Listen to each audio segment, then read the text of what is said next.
আমিও কনফিউজ। আর আমাদের এই টিমের স্কোয়াড ডেপথও কিন্তু অনেক ভালো, বলতে গেলে প্রত্যেকটা পজিশনের জন্য ভালো ভালো প্লেয়ার আমাদের ব্যাকআপ আছে।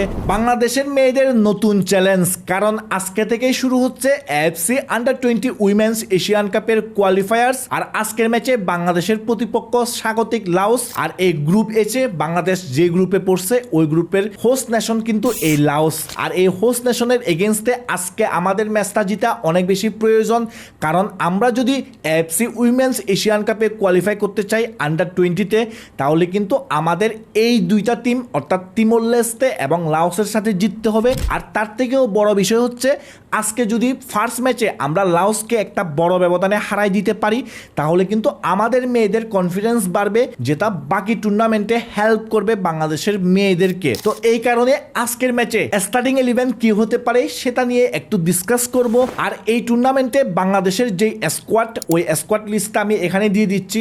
যদিও বা বাফুফে কোনো স্কোয়াড লিস্ট দেয় নাই, এটা সেভ বাংলাদেশ ফুটবল থেকে দেয়া হয়েছে। বাফুফে এই স্কোয়াডগুলো দেওয়ার ক্ষেত্রে এইরকম কেন করতেছে আমি বুঝতেছি না, কারণ বাংলাদেশের আন্ডার-17 টিম ট্রেনিং ক্যাম্প করতেছে কিন্তু কোনো স্কোয়াড লিস্ট দেয় নাই বাফুফে। আর আজকে বাংলাদেশের অনূর্ধ্ব-20 নারী দলের এএফসি উইমেন্স এশিয়ান কাপের কোয়ালিফায়ার্সের ম্যাচ, কিন্তু এর আগে কোনো স্কোয়াড লিস্ট দেয় নাই বাফুফে। আর অনূর্ধ্ব-23 দলের ক্যাম্পও কিন্তু শুরু হয়ে গেছে, তারপরেও বাফুফে কোনো স্কোয়াড লিস্ট দেয় নাই অফিসিয়ালি। সেভ বাংলাদেশ ফুটবল থেকেই এই স্কোয়াড লিস্টটা পাইছি আমি, ওইটা যদি আপনারা দেখতে চান পড়ে নিতে পারেন। কোনো চেঞ্জ আসে নাই, এই কারণে আমি সরাসরি চলে যাই স্টার্টিং 11-এ। এই স্টার্টিং 11 সিলেকশনের ক্ষেত্রে আমি মূল প্রায়োরিটি রাখছি সাব আন্ডার-20 উইমেন চ্যাম্পিয়নশিপটা। তো ওইখানে কে কিরকম পারফরমেন্স করছে ওই বিচারে আমি এই স্টার্টিং 11টা তৈরি করছি। তো এখানে গোলকিপার পজিশনে আমার চয়েস হচ্ছে মিলি আক্তার, কারণ সন্ধ্যা রানী মণ্ডলকে কিন্তু বাংলাদেশের head coach Peter Butler national team যখন এএফসি উইমেন্স এশিয়ান কাপের কোয়ালিফায়ার্স খেলতেছিল মিয়ানমারে, ওইখানেও চান্স দিছিল। ওইখানেও লাস্ট ম্যাচের তুর্কমেনিস্তানের বিপক্ষে সেকেন্ড হাফে খেলছিল এবং মোটামুটি ভালো করছে, এবং সাব আন্ডার-20তেও ওকে চান্স দিছিল। কিন্তু পরে যখন মিলি আক্তারকে চান্স দিছিল পিটার বাট্টার, তখন কিন্তু মিলি আক্তার ক্লিক করছে। মিলি আক্তার সন্ধ্যা রানী মণ্ডল থেকেও কনফিডেন্সের সাথে খেলছে এবং ও কিন্তু ভালো পারফর্ম করছে বাকি টুর্নামেন্টে, যার কারণে কিন্তু ও সাব আন্ডার-20 উইমেন চ্যাম্পিয়নশিপের সেরা গোলরক্ষকের পুরস্কারও পাইছিল।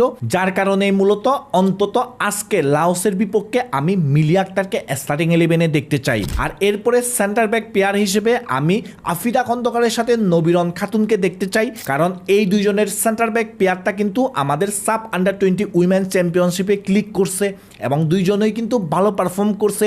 দুইজনই কিন্তু অনেক অনেক ডিফেন্সে হাইলাইন মেনটেন করে খেলছিল, অফসাইড ট্র্যাপ ঠিক মতো করতে পারছিল। এই কারণে সেন্টার ব্যাক পেয়ার হিসেবে আমি এই দুইজনকে চুজ করতেছি। আর এরপরে লেফট ব্যাক পজিশনে আমার মতে জয়নব বিবিরিতা পারফেক্ট চয়েস, কারণ জয়নব বিবিরিতা কিন্তু নিজেকে প্রুভ করছে সাব আন্ডার-20 উইমেন চ্যাম্পিয়নশিপে। আর ও কিন্তু যেমন ট্যাকেল করে তেমন হচ্ছে ও অফসাইড ট্র্যাপেও হেল্প করে এবং মাঝে মাঝে অফেন্সিভে গিয়েও কিন্তু টিমকে হেল্প করে। আর ডিফেন্সের ক্ষেত্রেও কিন্তু মোটামুটি সলিড এই জয়নব বিবিরিতা। আর অন্যদিকে রাইট ব্যাক পজিশনে আমি পূজাকে দেখতে চাই, কারণ পূজা কিন্তু সাব আন্ডার-20 উইমেন চ্যাম্পিয়নশিপে পারফেক্ট ছিল।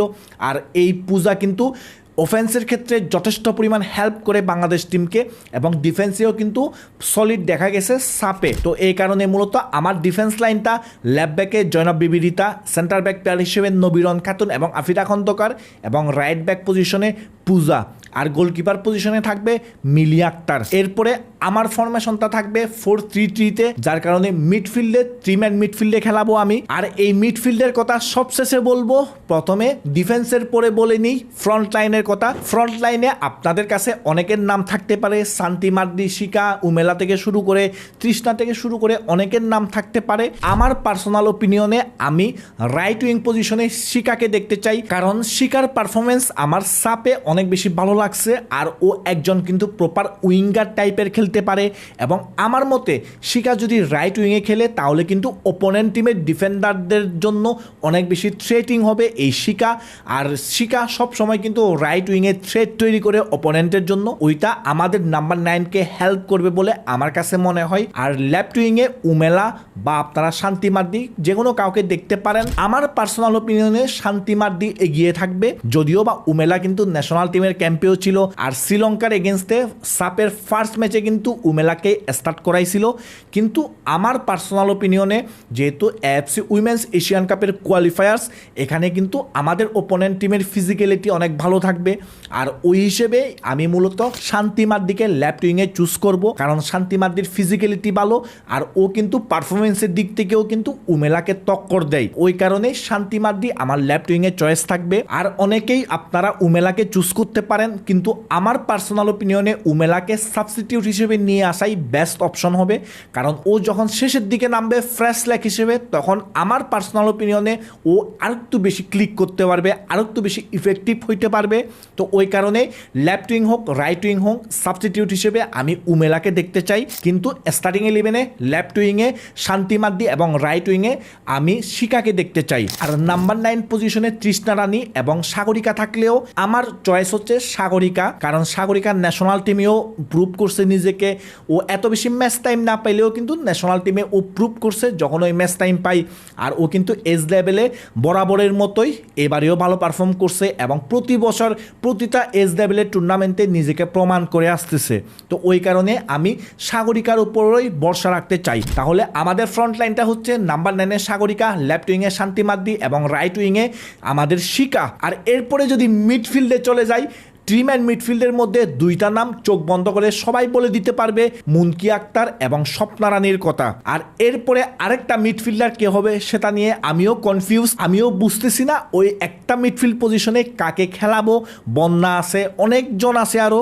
সত্যি কথা বলতে গেলে এই 11টা স্পটের মধ্যে 10 জন প্লেয়ারকে নিয়ে আমি শিওর ছিলাম, এই 10 জনের নাম আমি বললাম, বাট এই একটা মিডফিল্ড পজিশন নিয়ে আমি খুবই কনফিউজ। আমি জানি না ওইখানে কাকে স্টার্ট দিলে ভালো হবে, কিন্তু আমার পার্সোনাল ওপিনিয়নে বন্যা একটু বেটার চয়েস অন্য মিডফিল্ডারদের তুলনায়। তো এই মিডফিল্ড পজিশনে কাকে স্টার্ট দেওয়া যাইতে পারে সেটা আপনাদের উপর ছেড়ে দিলাম আমি, আপনারাই কমেন্টে জানাই দিয়েন ওই মিডফিল্ড পজিশনে কাকে স্টার্ট দেওয়া যেতে পারে। আর আমাদের এই টিমের স্কোয়াড ডেপথও কিন্তু অনেক ভালো, বলতে গেলে প্রত্যেকটা পজিশনের জন্য ভালো ভালো প্লেয়ার আমাদের ব্যাকআপ আছে। তো এই কারণে আশা করি আজকে বাংলাদেশের মেয়েরা লাওসকে একটা বড় ব্যবধানে হারাই দিতে পারবে এবং আমাদের মেয়েরা লাওসকে হারাই দিয়ে নিজেদের কনফিডেন্স বাড়াতে পারবে। আর আমরা সবাই বিশ্বাস করি আমাদের এই টিমের হেড কোচ পিটার বাটলার কিছু না কিছু ম্যাজিক করে দেখাবে। ওই কারণে এই টিমের উপর আমাদের ভরসাটা একটু বেশিই থাকে। দেখা যাক এখন আজকের ম্যাচে লাওসের বিপক্ষে বাংলাদেশের মেয়েরা কীরকম পারফর্ম করতে পারে বা কীরকম রেজাল্ট আসে এই লাওসের বিপক্ষে। আর আজকে লাওসের বিপক্ষে বাংলাদেশের স্টার্টিং 11টা আপনি কীরকম দেখতে চান সেটা কমেন্টে জানাবেন, এবং তার সাথে আমার এই ভিডিওটা নিয়ে আপনাদের কি মতামত সেটাও কমেন্টে জানাবেন।